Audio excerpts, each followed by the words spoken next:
right? So those are the objectives. The first one is clearly review. This was the objective in the last lesson, but I had underlined domain and range because that came up, right? This time, it'll be the intercepts part of that essential skill, or whatever you call it, for the SOL that we address a little bit.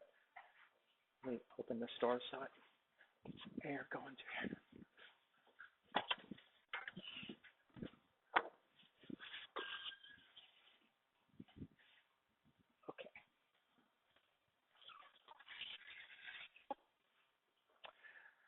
So I always like to bring us back to this because to me it is kind of the way all this works. Expressions, three entities in math, right? Expressions, which are things that you evaluate by plugging in for the variable. Equations, which have equal signs, and you solve for the variable, right, by doing operations to both sides, etc. And then these two we actually did in the first chapter. We evaluated expressions. That was part of the very first section. And the next section, actually the second section and the third section, we solved equations that looked like this. We may not even have called them linear equations, but they were linear equations. We did that part. This chapter, we're talking more about the linear functions. And the linear what makes this a function? Because it's got both the x and the y. Right, so you're not going to have just one number you solve for. What you will have is, for every value of x, you'll get a corresponding value of y. And that'll be a whole bunch of points you can plot and then look at the shape of the graph. So functions, we graph.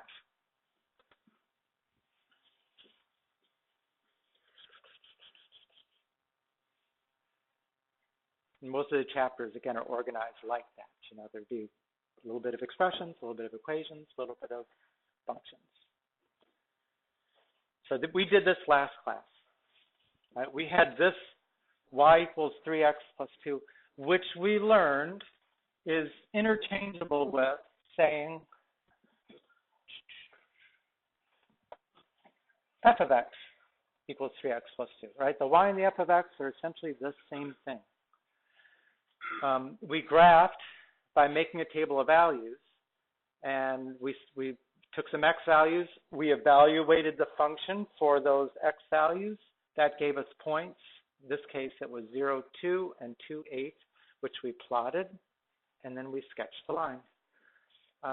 Where did we get the x values from? What's that? Yeah, remember, it's the independent variable. It's the one you get to choose.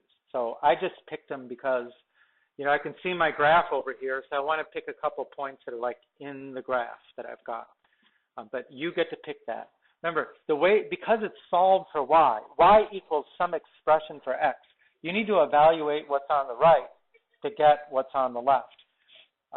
So y depends on the x. So independent, dependent.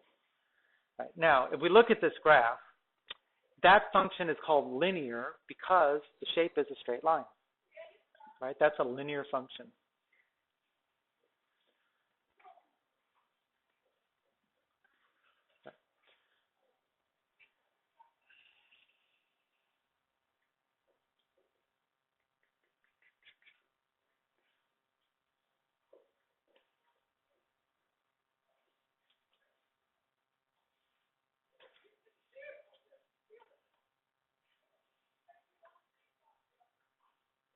Go tell them to be quiet. Okay. Yeah.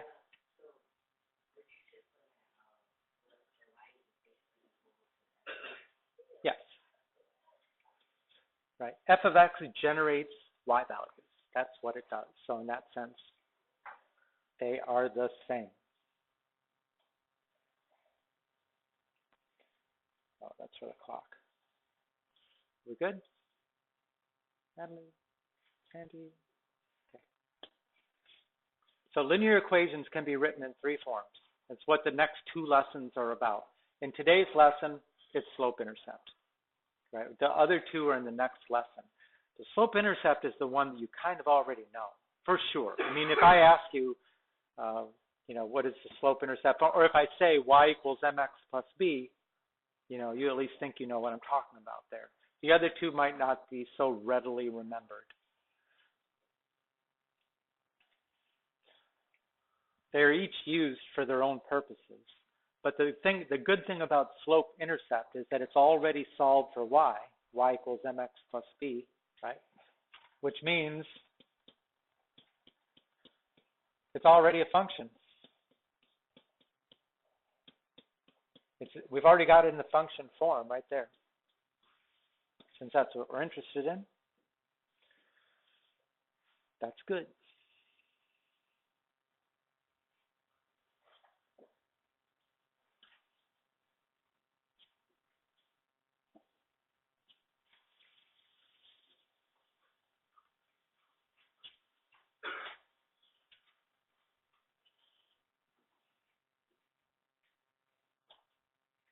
Okay.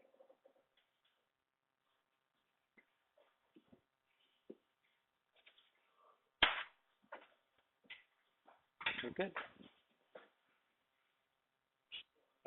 What's that? So does that mean, like, when you're calculating slopes, does that mean you're basically doing a function, or is that just? No. I mean, slope is not a function by itself. Okay. Okay. Okay. Didn't I just click on that? Boom. Okay. So the slope-intercept form of a line, again, is y equals mx plus b. Right? The m represents the slope. Right? What do we mean by the slope of a line? What's another word? How much it goes over and up? Any other words that you might think are kind of synonymous with slope? Y over x? How about delta y over delta x? Anything else? How about a non-math term that would describe slope? Incline, tilt, something like that, right? It's telling you how the line is tilted or inclined. That's a good word. I didn't even think of that word. Right? The B is the y-intercept, which we'll talk about both the x and the y-intercepts here, but the y-intercept is what we got in this. Right? So if you look at our y equals 3x plus 2, the m is, right, just the number in front of x. Right? Don't ever say 3x for the slope. Just say the 3. Right? That's this. And the y-intercept is 2.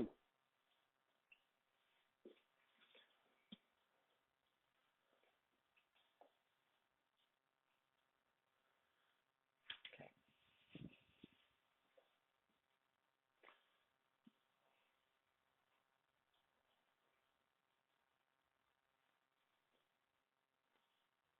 Good, Mark?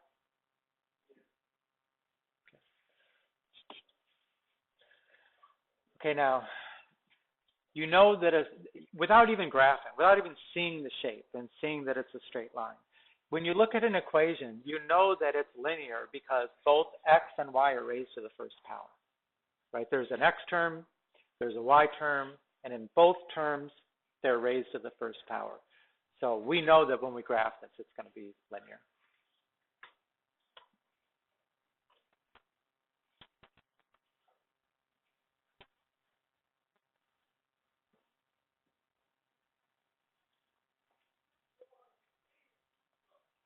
Yeah.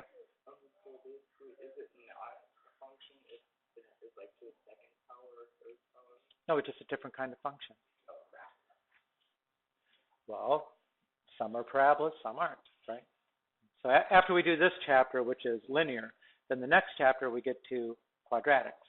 And quadratics will have the shape, which is a parabola, which is kind of like a U, right? Y equals x squared. Yeah, that's the next thing. And that's why, you know, really where all this is going, and there's not enough emphasis on this at all, but in the real world, you collect data, right? You try to come up with relationships that are going to help you to model a situation, predict an outcome, something like that. And you will collect data and make a scatter plot to look at it and then see whether the shape you see in the data is resembling any kind of function that you know about. You know, if it is, then you try to model it with that kind of function. Linear is the most basic and probably the most used too, right? There's a lot of things that are linear. Yeah.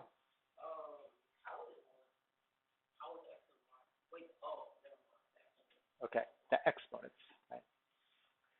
Right? But there's other things, like when we showed the parachutists we graphed the data in the first lesson, which showed the height of the parachutist as he dropped out. That was a curved line that was like half of a parabola there, right? So you would need something else.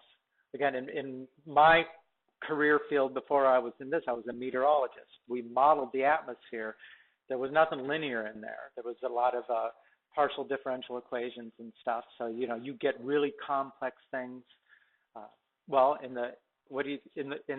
weather, think of the things and how things change with the weather. Like, what's the general pattern of temperature? Temperature goes up, and it goes down, and it goes up, and it goes down. Kind of looks like a wave, right?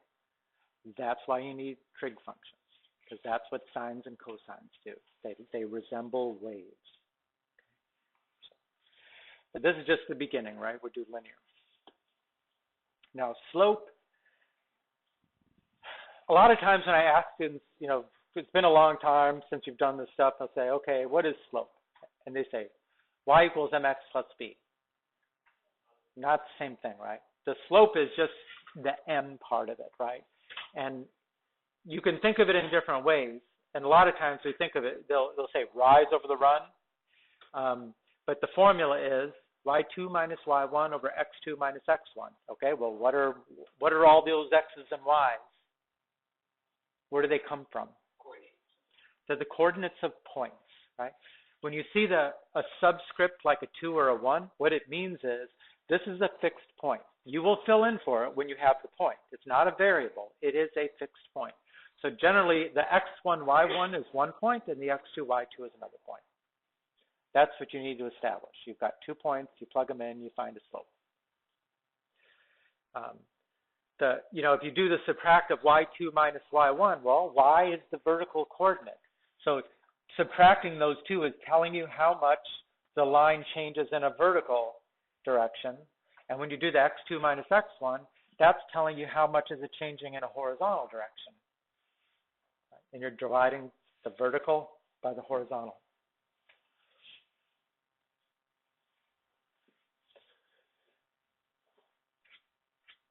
We all remember slope, right?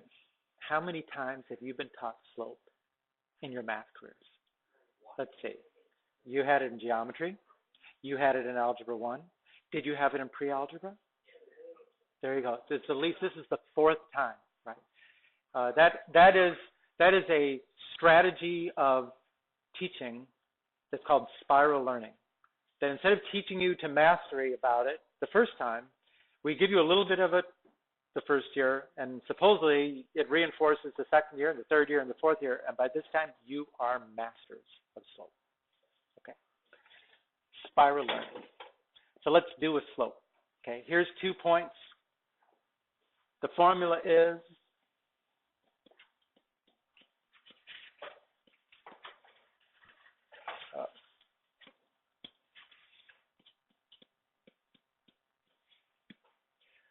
okay, well, here's my 2 points. What do I need to define? Yeah, which is going to be the x1, y1, and which is going to be the x2, y2? Yeah, Ashley. Taken?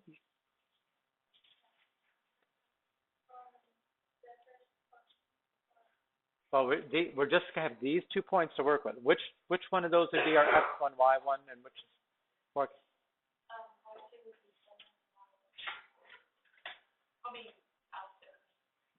Curtis.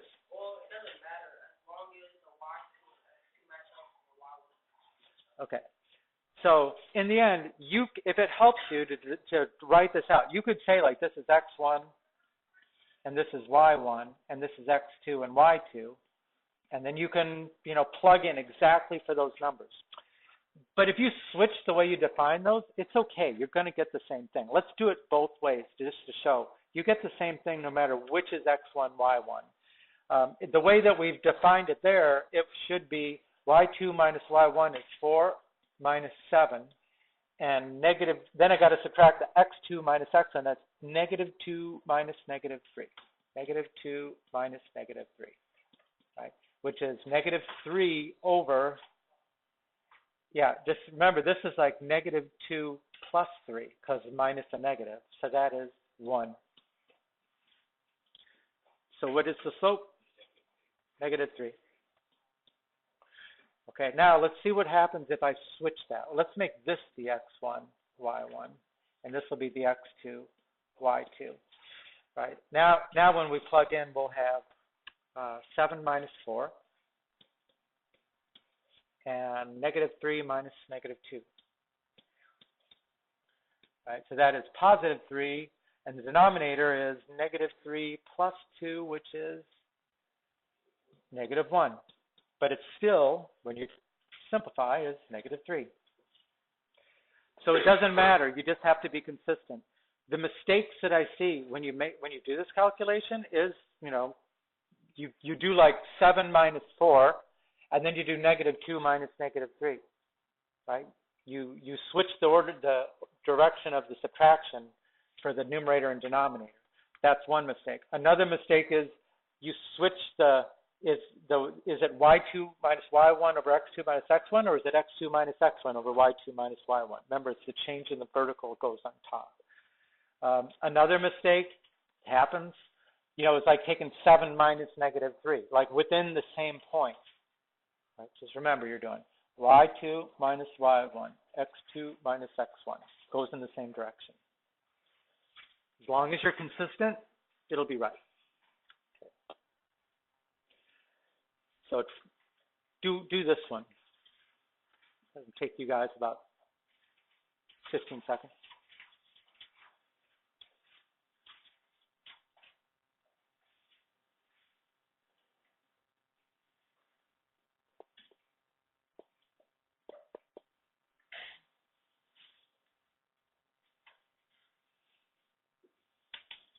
Yep.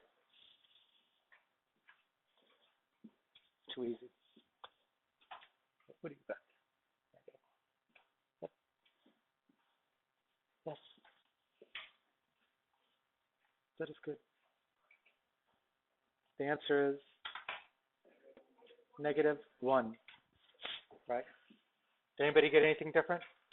Did anybody use a calculator to do it? No? Okay. So the math would be, I'm going to use this by x2, y2. So 1 minus 4 over 8 minus 5 equals negative 3 over 3, which is negative 1. You just have to be, there's nothing wrong with using your calculator to do that.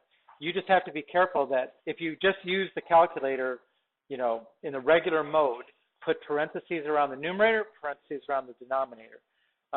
Another thing, which I don't know whether I've shown you guys, because I'm holding back with you guys, but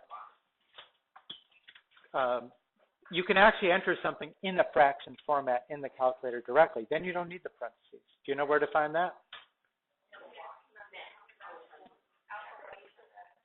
Okay, alpha, who said it? Alpha, y equals, right? If I go like this, alpha, y equals, these are all things to do with fractions. And the first one, numerator over denominator, 1.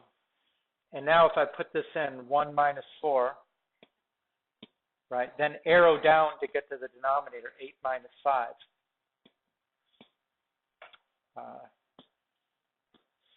Then you don't have to worry about parentheses. That can save you, because that's where you make the most mistakes when you use the calculator, is that you don't have parentheses everywhere you're supposed to have them. So alpha, y equals 1. Okay, piece of cake. Now, here's a couple other calculations of slope, which it's already done for you. We want to not do it, but just understand why these are different. In the first one, we're taking the slope between these 2 points, but what do we notice? The y value, the y coordinates are the same. So when you do the y2 minus y1, you get in the numerator 0. Okay, what does a fraction equal if it's got a 0 in the numerator? 0, not undefined. Okay, 0 over some number other than 0 is 0. Right, now that's okay. That's not undefined. You can have a slope of 0. That's just a number, right? In between negative numbers and positive numbers, there's 0. That's a slope. If you subtract when the x coordinates are the same, like the second example, then you get a 0 in the denominator. That's undefined. If you try to divide 4 by 0 in your calculator, you're going to get an error. You can't do that, right? How many, if you divide a pizza up into a bunch of pieces that are all 0 in size, how many pieces would you have? 0. You can never do it, right? There's no such thing as a piece that is 0 in size, right? It doesn't make sense to divide by a 0. So that's something, if you're not like really understand, I mean, so much of what we do in math is all about trying to understand how is it that we avoid dividing by 0. So now, if you have a positive slope, then the graph should look like this, right? It goes up from left to right. See, it's increasing. The y values are increasing from left to right. Right? The y values are increasing as the x values are increasing. The negative slope is when the y values are decreasing as the x values are increasing. Again, zero slope means zero slope should be right in between positive slopes and negative slopes. And what's right in between positive and negative numbers? 0, right? It's not undefined, it's just a number, right? And then the last one is a vertical line, and that's the undefined. Because even try to think of it the way I just explained it. You know, the slope is how much it's going up or down as the graph goes from left to right. But the graph isn't going from left to right. You can't even use that kind of reasoning, right? Because the graph is not going left to right. Now, just because I want to put this in here somewhere, okay, which one of these is horizontal and which one is vertical? Horizontal is this one, right? Vertical is this one, okay? The equation of a horizontal line is y equals a constant, a number, okay? In this case, what would that number be? 1, 2. I mean, that's the y-intercept is 2, so it obviously at that x value it equals 2. Well, it must be the same thing everywhere. So that is y equals 2. Now, is that slope-intercept form? Yes, it is. That's like saying y equals 0x plus 2. The slope is 0, so that's why you don't see the x term. But it is in slope-intercept form. Okay. Now, the way that you name a vertical line is you say x equals a constant. In this case, the constant is -2. All right. Is that in slope-intercept form? No. No. Because slope-intercept form, you got to start with y equals. There's no y equals. Remember what we said last time? Which is the only straight line that fails a vertical line test? The vertical line. It's not a function. Which, again, going back to your calculator, what you notice in the calculator is that you have the ability to enter functions. You can't enter x equals the number. You can't enter the vertical line. You could only enter the horizontal line and all the other tilted lines, right? But you can't put in x equals.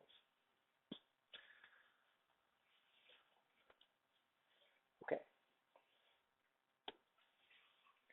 Intercepts, right?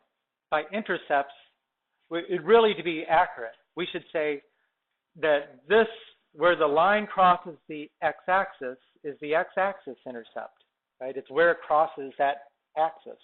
And the y-intercept could be the y-axis intercept, but we do call them the x-intercept and the y-intercept, right? And they are, you know, where does the graph cross the two axes?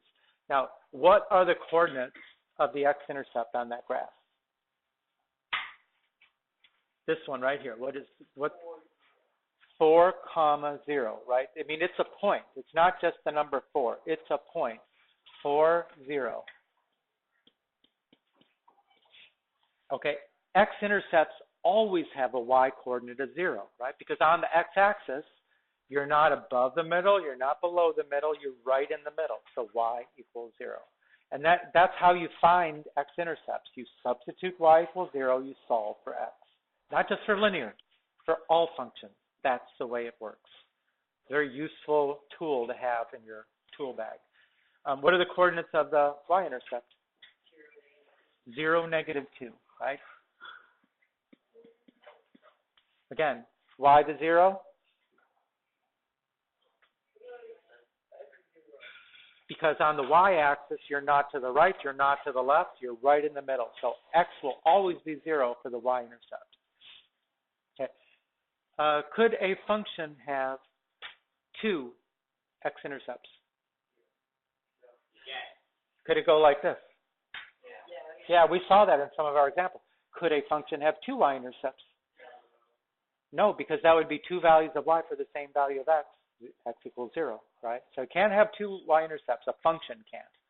I mean, you could have relations that do, like a circle does, right? Okay. I think there's going to be 4 examples here. And in every case, we'll have an example that's already worked out here, and we're just going to try to repeat the same thing here. And I think the homework is all organized the same way, right? Exactly the same way. So this should, once you've seen this, homework should go very quickly. How much of this just seems like a pretty easy review for you? Okay, I hope so. I hope so. Okay. So here we're going to write the equation of the line. Yeah. What's that? Go grab a bottle of water there. There's bottles of water there. Just get it. Okay. Write the equation of the line if you know the slope and the y-intercept. Okay, so y equals mx plus b. The slope is 1/5. What are you going to do with the 1/5? You're going to put it right there, right? And then the y-intercept is 0, -3.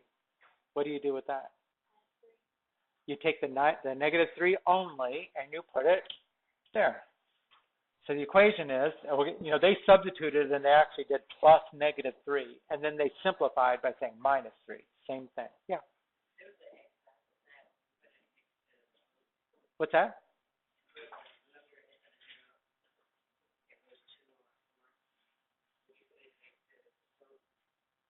If there's a slope.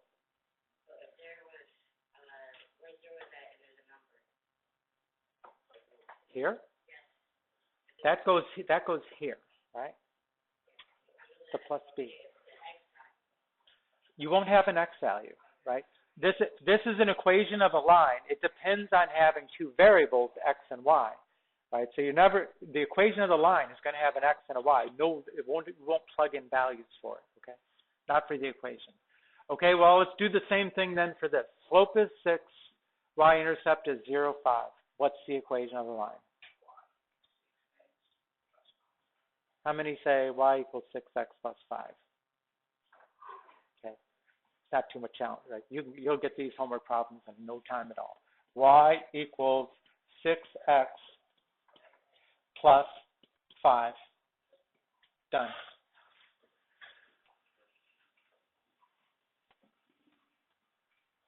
Get it?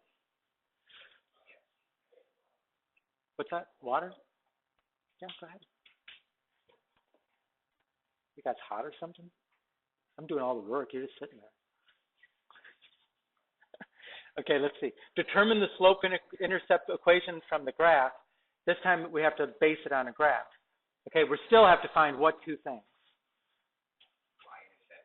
Y-intercept and slope. So when you're looking at this graph, they're using the 2 points that they've highlighted and then substituting for x2, y2, y2, y1.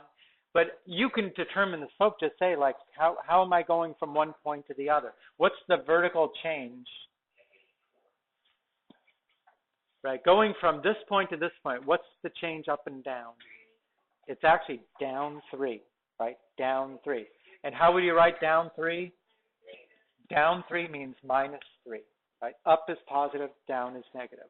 Okay, what's the horizontal change? Right? It looks like it's going to the right one. Should it be positive or negative? Positive, right? To the right is positive, to the left is negative. So the slope is -3. Okay. What is the y-intercept?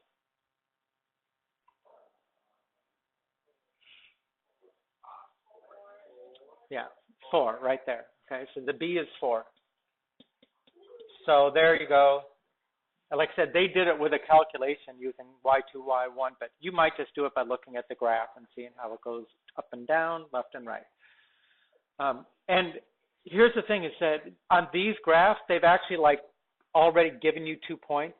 You don't always get that in problems. If you don't get already a point which is highlighted, you're looking for where does your line cross the intersection of grid lines. Somewhere. I mean, we use this one and this one, but you could have picked that one too. That's the intersection of those two. So you could have used that, right? Just pick 2 points where you can read it pretty easily as integers, right? Plus and minus whole numbers. Okay, so tell me, what is the slope going from this point to this point? What is the up and down? Down 1. Right 2, right? So this is 1, down 1, plus 2. So m equals negative 1/2. What is the b? Okay, 1, 2, 3, negative 3. So what is the equation? Negative 1/2 x minus 3. Make sure you got the negative in there. And remember the thing about the slopes, right? We know the lines are going down, so you better end up with a negative slope, right? If you looked at your graph, you had a positive slope and the graph was going down, something's not right. What's the second one? You good, Jessica? Okay. Okay. Write an equation in slope-intercept form that's not already in slope-intercept form. Like here's an equation. We'll deal with this in the next lesson. That's actually in standard form. How do you put it in slope-intercept form generally? Mark?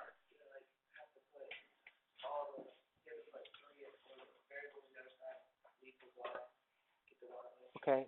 What's another word of saying what you're just saying?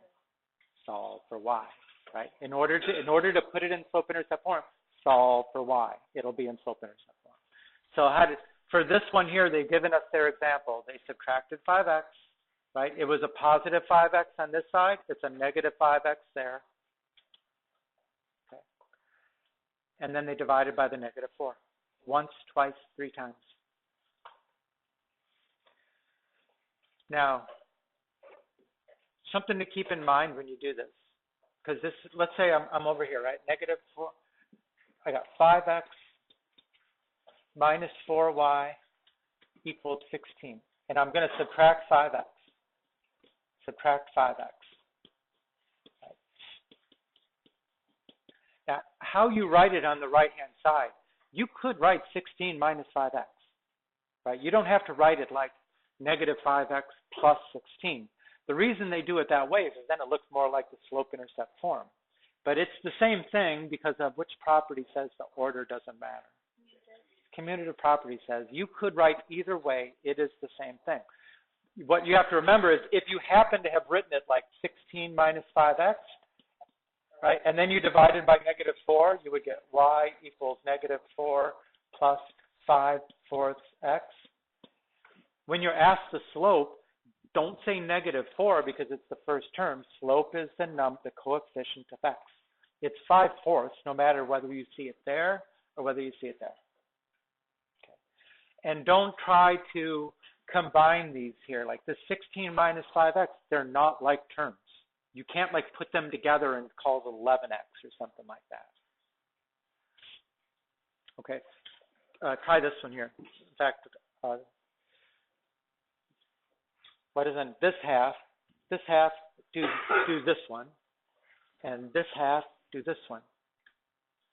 And tell me what is the slope and what is the y-intercept.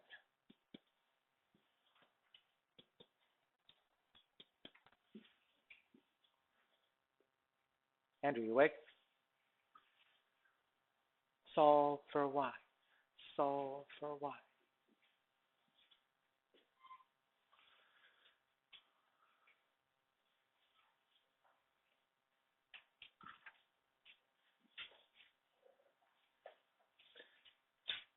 Okay, how about on this side? Who's got a slope for me?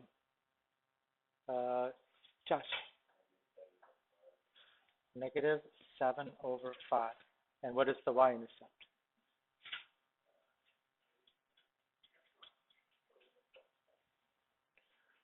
What is the y-intercept? Negative 5.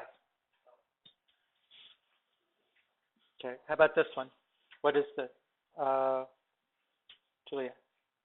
Yeah, what is the m? Negative 3 halves.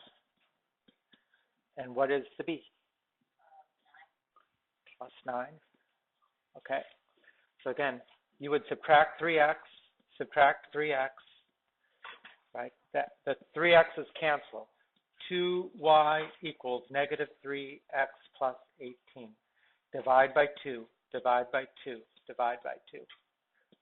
Right? That's where the negative 3 halves comes from, and the 18 over 2 is 9. Right? Here we got all these negatives going on. Add 7x.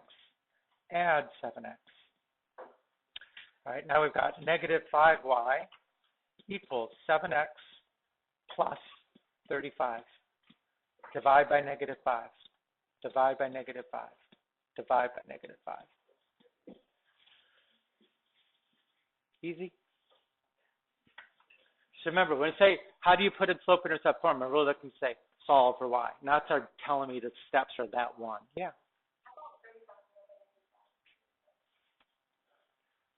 Did we not get that right? Oh, you're right.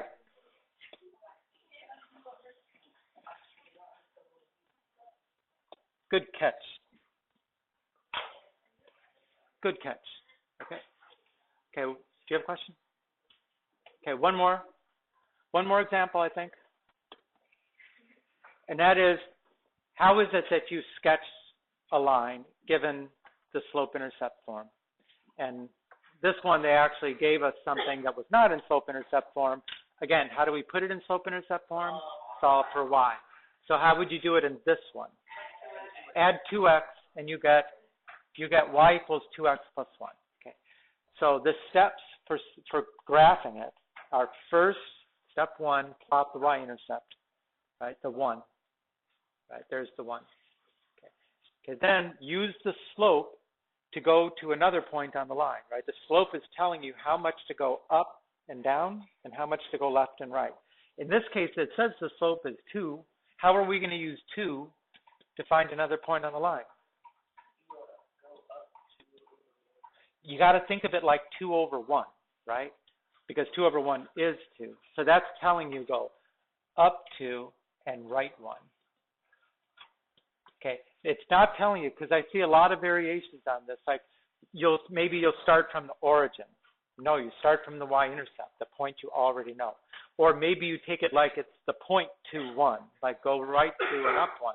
No, right? It's telling you directions from the y-intercept. Go up 2, right 1, plot another point, sketch a line.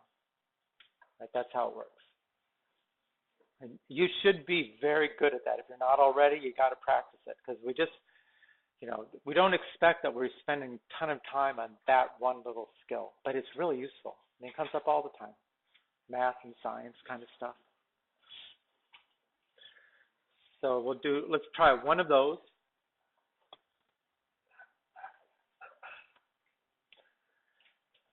Right, so let's solve this one for y. What should I do?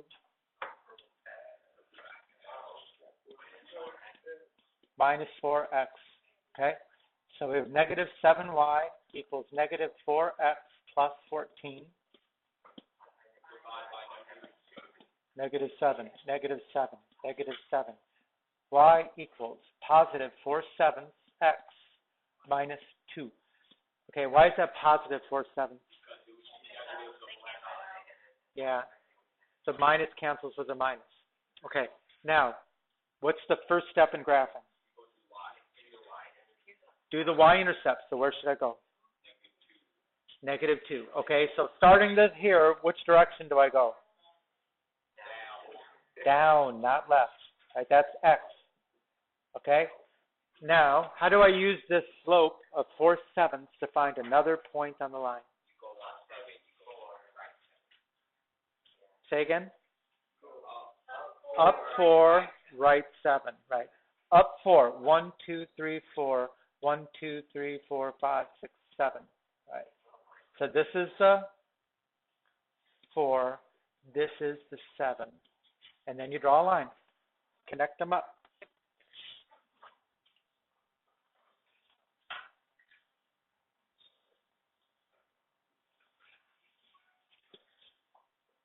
Okay, so that's graphing.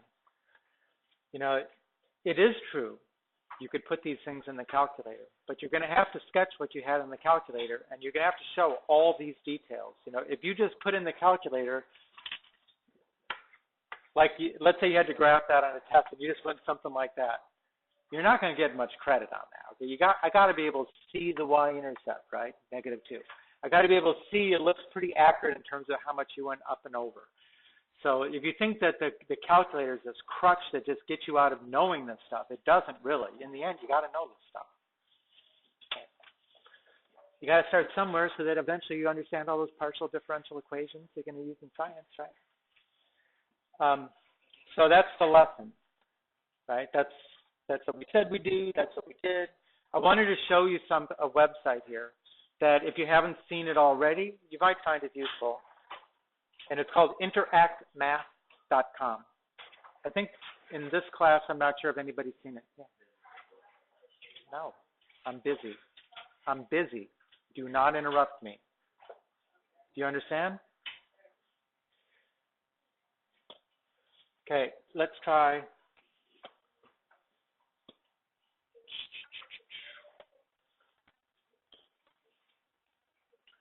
Let's see, Interact Math. I hope it goes to,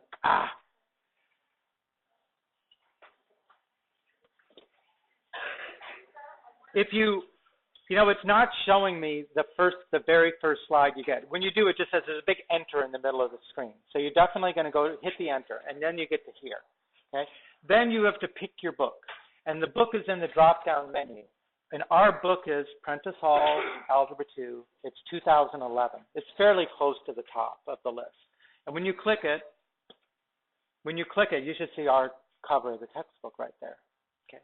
Now, when you submit, what you get is every chapter, and then within the chapter, you get every section, and then within the sections, they give you some of the skills that we supposedly learned, like graphing, aligned, the thing we just did now. And not for every homework problem, but for some of the homework problems, they'll have like a question which is similar. It's not the question 31. It's something similar to question 31. I think we're going through 35. So if you wanted help with those kinds of problems, right, you would go here and draw your line, submit, and see whether it's right or not. And if you don't know what to do, you can hit help me solve this problem. Okay, so interactmath.com, in case you hadn't seen it. Okay. And that's the homework.